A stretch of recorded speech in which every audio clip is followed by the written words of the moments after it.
इन साथियों, कैसे हैं आप लोग। मैं आशा करता हूं आप लोग मस्त होंगे, तंदुरुस्त होंगे और अपनी पढ़ाई में एकदम व्यस्त होंगे। आज हम बात करेंगे एसएससी फेज 13 एग्ज़ाम यानी रिजल्ट डेट को लेकर। जो दोस्तों आपको पता होगा इसका रिजल्ट आने ही वाला था, लेकिन कुछ कारणों की वजह से यानी कि आप कह सकते हैं सीजीएल का जो रिजल्ट जारी कर दिया गया है और उसके बाद मेंस का भी डेट दे दिया गया है। इसके कारण एसएससी फेज 13 का जो रिजल्ट था वो डिले हो चुका है। यानी कि आप कह सकते हैं यह जो रिज़ल्ट है लगभग दिसंबर के लास्ट वीक में आपको देखने को मिलेगा।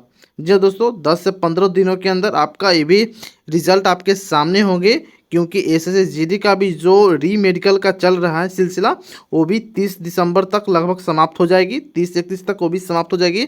तो इसके अंडर में ही इस आपका एसएससी फेज 13 का भी रिजल्ट देखने को मिलेगा। बाकी अगर हम बात करेंगे फाइनल कट ऑफ को लेकर, कितने नंबर वाले बच्चे आगे की तैयारी कर सकेंगे, हम बात करेंगे तीनों के लिए। यानी कि हम बात करेंगे मैट्रिक के लिए, इंटरमीडिएट यानी 12th लेवल पर जो फॉर्म भरे थे उनके लिए भी, और जो ग्रेजुएट लेवल पर फॉर्म भरे थे उनके लिए भी बात करेंगे। साथ में ये भी जानेंगे हम कैटेगरीज वाइज जानेंगे कट ऑफ क्या रहने वाला है और कितने नंबर वाले बच्चों को आगे के लिए तैयारी करना चाहिए। तो सबसे पहले हम बात करेंगे टोटल फॉर्म को लेकर। तो आपको पता होगा इसमें टोटल फॉर्म लगभग 22 लाख फॉर्म भरे हैं, लेकिन अगर पोस्ट की हम बात करें वहीं तो 2423 इसमें टोटल पोस्ट थी, जिसके लिए 22 लाख फॉर्म भरे गए थे।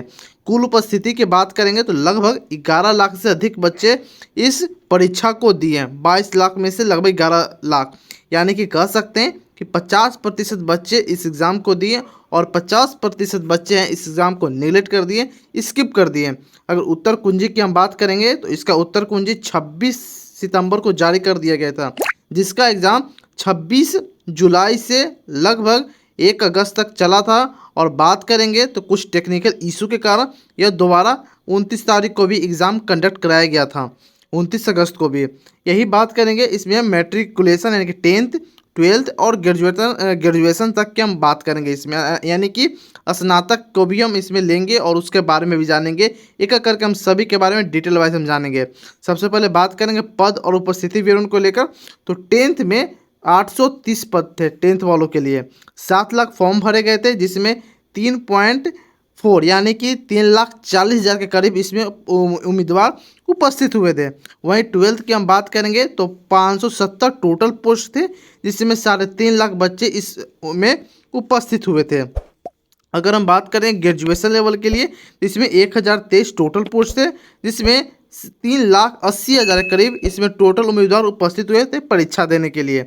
चलिए दोस्तों, हम बात करेंगे परीक्षा विवरण, परीक्षा और परिणाम का स्तर हम जानेंगे। तो परीक्षा का स्तर आपको पता होगा मॉडरेट टू हार्ड देखने को मिला है, यानी कि न ज़्यादा आसान और न ज़्यादा हार्ड।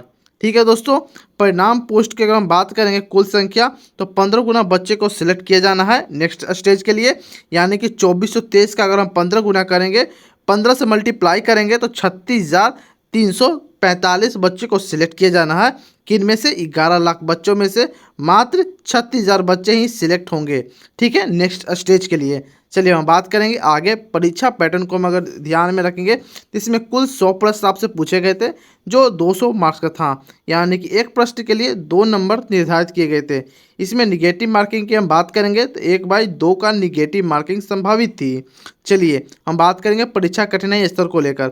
अगर 10th लेवल की हम बात करेंगे तो ईजी प्रश्न पूछा गया था, 12th लेवल का मॉडरेट पूछा गया था, ग्रेजुएशन लेवल का बात करेंगे तो मध्यम से कठिन पूछा गया था, यानी कि मॉडरेट टू हार्ड लेवल का प्रश्न पूछा गया था। कुछ बच्चे कहेंगे कि नहीं, 10th का जो था क्वेश्चन वह उनके लिए हार्ड था। मैं आपको बता दूं, अगर आपको हार्ड लग रहा होगा तो आप 110% आप सिर्फ 10th के पढ़ कर ही आप गए होंगे। यानी कि 10th के जो फॉर्म भरे थे वो भी पीजी ग्रेजुएशन वाले फॉर्म बच्चे भी 10th वाले में फॉर्म भरे थे, तो उनको यह आसान लगा था। बाकी अपने मुताबिक आप अपना देख लीजिएगा, ठीक है दोस्तों। चलिए हम बात करते हैं मिनिमम क्वालिफाइंग मार्क्स कितना चाहिए इसमें। तो यूआर के अगर आप यूआर से हैं तो 30%, यानी कि बात करेंगे मिनिमम आपको 60 अंक आना चाहिए इस परीक्षा को पास करने के लिए कम से कम। ओबीसी 25% यानी कि 50 अंक, और एससी की बात करेंगे तो 20%, कम से कम 40 मार्क्स आपका होना जरूरी है, ठीक है दोस्तों। चलिए हम बात करेंगे आगे को लेकर, यानी कि 10th लेवल से स्टार्ट कर देंगे, कट ऑफ और तिथियां के बारे में जानेंगे। देखिए 10th लेवल का हार्डशिप अगर पूछा जाए कि 10th लेवल का हार्डशिप क्या थी, तो देखिए 31 अगस्त, 1 अगस्त, 1 अगस्त सेकेंड शिफ्ट और 1 अगस्त की थर्ड शिफ्ट आपकी हार्ड थी। मॉडरेट की हम बात करेंगे तो 29 जुलाई के फर्स्ट शिफ्ट, 28 जुलाई के फर्स्ट शिफ्ट, 2 अगस्त का फर्स्ट शिफ्ट और 25 जुलाई का फर्स्ट शिफ्ट मॉडरेट पूछा गया था। वही हम बात करेंगे दोस्तों इजी शिफ्ट में तो 30 जुलाई का फर्स्ट शिफ्ट, 26 जुलाई का फर्स्ट शिफ्ट और 24 जुलाई का फर्स्ट शिफ्ट और 29 अगस्त का थर्ड शिफ्ट आपका इजी पूछा गया था 10th लेवल का। वहीं हम बात करें इसका कट ऑफ को लेकर तो अगर आप यूआर से हैं तो 158 से 60 अगर बन रहा है तो आप एलिजिबल हैं नेक्स्ट स्टेज के लिए। ओबीसी 154 से 158, ईडब्ल्यूएस 150 से 153 और एससी की हम बात करेंगे तो 140 से 45 के लगभग और एसटी की बात करेंगे तो 135 से 40 के अप्रोक्स आपका अंक बनना चाहिए। ठीक है दोस्तों, यह मैं बता रहा हूँ कम से कम, या रो मार्क्स में आपको बता रहा हूँ आपका इतना रो मार्क्स होना चाहिए। नॉर्मलाइजेशन की अगर बात करेंगे तो आपको मैं बताऊंगा कितना नंबर किस शिफ्ट में भरने वाला है, ये भी जानकारी आपको मैं बताने वाला हूं। तो वीडियो को अंत तक देखिएगा और स्टेप बाय स्टेप समझने की कोशिश कीजिएगा। यहाँ तक किसी भी प्रकार का डाउट नहीं होना चाहिए। फिर भी अगर डाउट है तो आप कमेंट सेक्शन में कमेंट कर दीजिएगा, वहाँ जवाब आपको विद इन सेकेंड दे दिया जाएगा। दोस्तों चलिए हम बात करते हैं अब 12th लेवल पर। 12th लेवल क्या कंडीशन रहा है तो हार्ड, अगर बात करें हार्ड शिफ्ट की तो 28 जुलाई का सेकेंड और 29 जुलाई का सेकेंड शिफ्ट आपका हार्ड देखने को मिला है।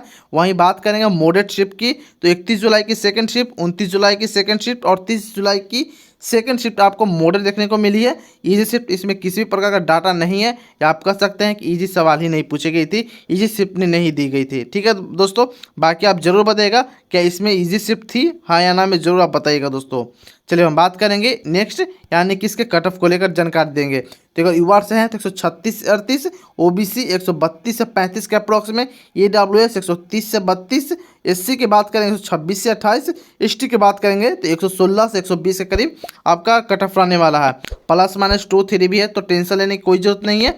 आप आय की तैयारी के लिए एलिजिबल रहेंगे दोस्तों, आप आय की तैयारी करते रहिए। चलिए अब हम बात करेंगे स्नातक वालों के लिए हार्ड शिफ्ट के बारे में। तो सबसे पहले हार्ड शिफ्ट की बात करें तो 29 जुलाई की थर्ड शिफ्ट, 25 जुलाई की थर्ड शिफ्ट, 26 जुलाई की थर्ड शिफ्ट, 29 जुलाई की थर्ड शिफ्ट और 28 जुलाई की थर्ड शिफ्ट। वहीं बात करेंगे मॉडरेट शिफ्ट में तो 31 जुलाई की थर्ड शिफ्ट और 30 जुलाई की थर्ड शिफ्ट, 29 अगस्त का थर्ड शिफ्ट आपका ईजी देखने को मिला है। बाकी ये दो मॉडरेट या एक ईजी, बाकी जो डाटा है आपको हार्ड देख शो कर रहा है। ठीक है दोस्तों, वहीं हम बात करेंगे इसके कट ऑफ को लेकर। दोस्तों तो कट ऑफ कुछ इस प्रकार जाने वाला है, जैसे यूआर अगर आप हैं यानी 120 से 24 का अप्रोक्स आपका कट ऑफ रहने वाला है। ओबीसी के लिए 116 से 119, ईडब्ल्यूएस 112 से 15, एससी 106 से 10 और एसटी की हम बात करेंगे दोस्तों तो 100 से 105 के करीब आपका कट ऑफ रहने वाला है। बाकी आप कमेंट में ज़रूर बताइएगा आपका कितना कट ऑफ है, कितना मार्क्स बन रहा है, कमेंट करना नहीं भूलिएगा। बाकी अगर हम बात करेंगे रिजल्ट डेट को लेकर तो आपको पता होगा रिजल्ट डेट आपको लगभग इस लास्ट वीक में आपको देखने को मिल सकता है। रिजल्ट इसका फेज 13 का रिजल्ट लगभग लास्ट वीक में या जनवरी के फर्स्ट वीक में कंफर्म आपको देखने को मिलेगा। बाकी और भी इन्फॉर्मेटिव वीडियो के लिए आप हमारे चैनल को सब्सक्राइब कर सकते हैं, बेल आइकन दबा सकते हैं। जैसे ही कोई जानकारी एसएससी फेज 13 से जुड़ी आती है तो सबसे पहले आपको इसी चैनल पर देखने को मिलेगी। तो फिर मिलते हैं कोई और अनदर इन्फॉर्मेटिव वीडियो में, तब तक के लिए जय हिंद जय भारत दोस्तों।